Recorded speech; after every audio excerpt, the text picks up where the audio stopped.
Jai Sriram. G Tamil அருள்கணி செல்வங்கள் அனைவருக்கும் இன்று அதிகாலையில் காண காத்திருப்பது ஒரு உத்திராட நட்சத்திரத்தில் சுவாமி எழுந்தருளிய அருள்மிகு பூமி நீலா தேவி சமேத வரதராஜ பெருமாள். இப்போ இந்த கோயிலுக்கு போகிறதுனால என்ன நன்மைங்கிறத நான் முதல்ல சொல்லிடுறேன். பூமி சம்பந்தப்பட்ட எந்த பிரச்சனையாக இருந்தாலும் இந்த கோயிலுக்கு போயிட்டு வந்தால் கண்டிப்பாக பிரச்சனை தீரும். ஏன்னா அவ்வளோ அற்புதமான இந்த திருக்கோயில். அப்போ எடுத்த உடனே இந்த இடத்துல ஒரு கற்பக விநாயகர் இருக்கிறார். இந்த கற்பக விநாயகரை கும்பிட்டு அப்படியே உற்சவருக்கு நடக்கும் அருமையான ஒரு அபிஷேகம்.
ஓம் நமோ நாராயணாய.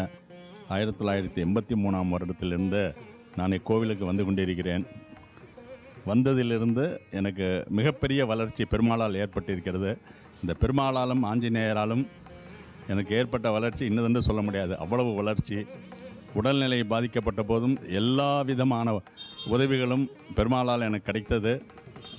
நான் தொழில் செய்து கொண்டிருக்கிறேன். இருந்தாலும் இதுவரை எனக்கு தொழிலுக்கு உதவி புரிந்து பெருமாளும் ஆஞ்சநேயர் அனுகிரகத்தாலும் நான் மேலும் வளர்ந்து கொண்டிருக்கிறேன் என்றால் அதற்கு பெருமாளே காரணம். இப்போது உற்சவருக்கு அபிஷேகம் பார்த்தோமா? இந்த உற்சவருக்கு அபிஷேகம் பார்க்கும்போது எல்லாருக்குமே ஒரு மனசில் ஒரு எண்ணம் வரும், எவ்வளோ அழகாக இருக்குது, எப்போயாவது போய் பார்க்கலாம் அப்படின்னு சொல்லி. ஆனால் சிறிய இடைவேளைக்கு பிறகு ஒரு அருமையான அலங்காரம் காத்திருக்கிறது. இப்போது உற்சவருக்கு இருக்கக்கூடிய ஒரு அலங்காரம், அதாவது பூமி நீலா சமேத வரதராஜ பெருமாளினுடைய அருமையான ஒரு அலங்காரம்.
இந்த இடத்துல பெருந்தேவி தாயார், சொல்லாமலே தெரியும் பக்த ஆஞ்சநேயர்.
இப்போ ஒரு அதிசயமான உண்மை இந்த திருக்கோயிலில் என்னன்னு தெரியுங்களா?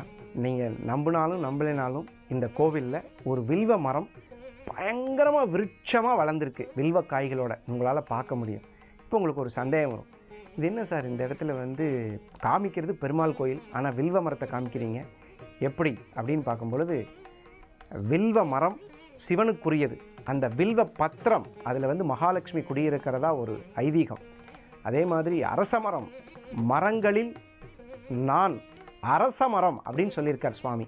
கீதையில் சொன்ன விஷயம் இது. அதாவது அரச மரம் எவ்வளோ புனிதமான மரம் அப்படிங்கிறது நிறைய பேர்த்துக்கு தெரியாது. ஏதோ காலையில் எழுந்திரிச்சு சுத்த சொன்னாங்க அப்படின்னு சொல்லி இப்போ அந்த வழக்கம் குறைந்து விட்டது. ஆனால் அரச மரத்தில் இருக்கக்கூடிய புனிதத்தன்மை ரொம்ப அற்புதமான புனிதத்தன்மை. 24 மணி நேரமும் ஆக்சிஜனை வளரக்கூடியது. அதே மாதிரி இந்த அரச மரத்தில் ஒரு தடவை ஒரு குடியானவர் அவர் என்ன பண்ணியிருக்காரு, ரொம்ப சிக்கனமாக கஞ்சத்தனமாக இருந்திருக்கார். ஆனால் ஒரு காலத்தில் திடீர்னு அந்த அரச மரத்தை நட்டு வச்சுருக்கார். நட்டு வச்சுட்டு அவர் இறந்த காலத்துக்கு பின்பு ஒருத்தர் போய் அவர் கடன் கொடுக்க வேண்டிய பாக்கி இருந்தது. அவர் போய் பின்னாடியே போய் கேட்குறாரு, அந்த பணத்தை கொடுப்பா அப்படின்னு சொல்லி. அப்போ அந்த ஒரு பெரிய முதியவர் வடிவில் போய் இன்னொருத்தர் சொல்கிறார், அவர் கொடுக்க வேண்டிய பணத்தை நான் தரேன், அவரை தொந்தரவு பண்ணாதேன்னு சொல்கிறார். அப்போது இவருக்கு ஒரே ஆச்சரியம், எப்படி இந்த மாதிரிலாம் நடக்குது அப்படின்னு கேட்கும்போது அப்போ அவர் சொல்கிறார், அரச மரத்தை நட்டவனுக்கு பிற்காலத்தில் நடக்கக்கூடிய அனைத்து தவறுகளிலிருந்தும் விடுதலை நடக்கும் அப்படிங்க. நம்மளால் அரச மரம் நட முடியலன்னா கண்டிப்பாக ஏற்கனவே இருக்கிற அரச மரத்துக்கு நம்ம நீர் பாய்ச்சுவது ரொம்ப ரொம்ப நல்லது. என்ன காரணம்னு கேட்டிங்கன்னா, அதைத்தான் விநாயகர் ரூபமாக வைக்க சொல்லி அந்த அரச மரத்துக்கு நீர் ஊட்டுறது. அரச மரம் இருக்கக்கூடிய ஊரில் பெரும்பாலும் பஞ்சம் வராதுங்க. அது கிருஷ்ணன் தான், அது வேறு ஒன்றுமே இல்லை. விருட்சங்களில் நான் அரச மரமாக இருக்கிறேன் அப்படின்னு சொல்லி பகவான் கீதையில் சொல்லியிருக்கார். அந்த மாதிரி ஒரு அற்புதமான மரம், வில்வ மரத்திலும் சிவனுடைய வடிவமாக இங்கே அழகாக காட்சி தருகிறது.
இப்போ உங்களுக்கெல்லாம் ஒரு கோபம் வரும். என்ன கோபம் வரும்? என்னங்க எப்போ பார்த்தாலும் உற்சவரை காமிக்கிறீங்க, இன்றைக்கி ஒரு மூலவரை காமிங்க, நாங்கள் மூலவருக்காக காத்திருக்கிறோம். ஆனால் அது ஒரு சிறிய இடைவேளைக்கு பிறகு.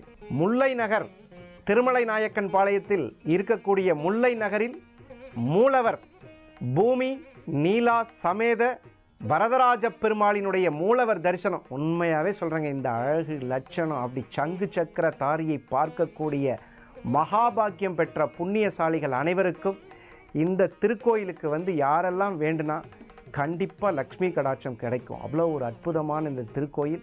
இது ஒரு சமூகத்தை சார்ந்த கோயில். அதே நேரத்தில் இந்த கோவில் உங்களுக்கு ரொம்ப அருமையான ஒரு லக்ஷ்மி கடாட்சம் கிடைக்கும்.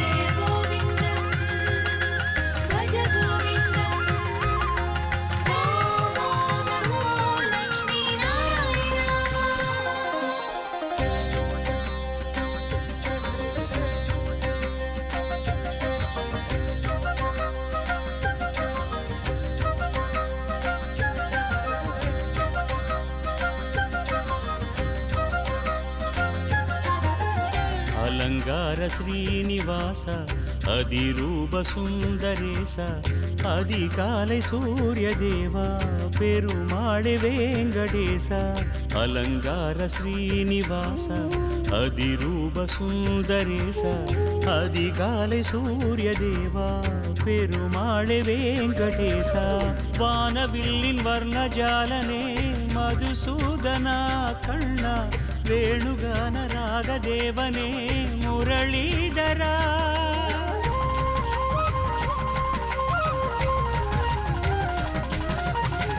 வானவில்லின் வர்ணஜாலனே மதுசூதனா கண்ணா வேணுகான ராகதேவனே முரளீதரா திருப்பதி ஏழுமலையில் எழில் மிகும் வெள்ளி நிலவில் பொழிந்திடும் கீதமழையில் மலர்ந்திடும் பாரிஜாத பூவில் அலங்கார ஸ்ரீனிவாச அதிரூப சுந்தரேச அதிகாலை சூரிய தேவா பெருமாளே வெங்கடேசா.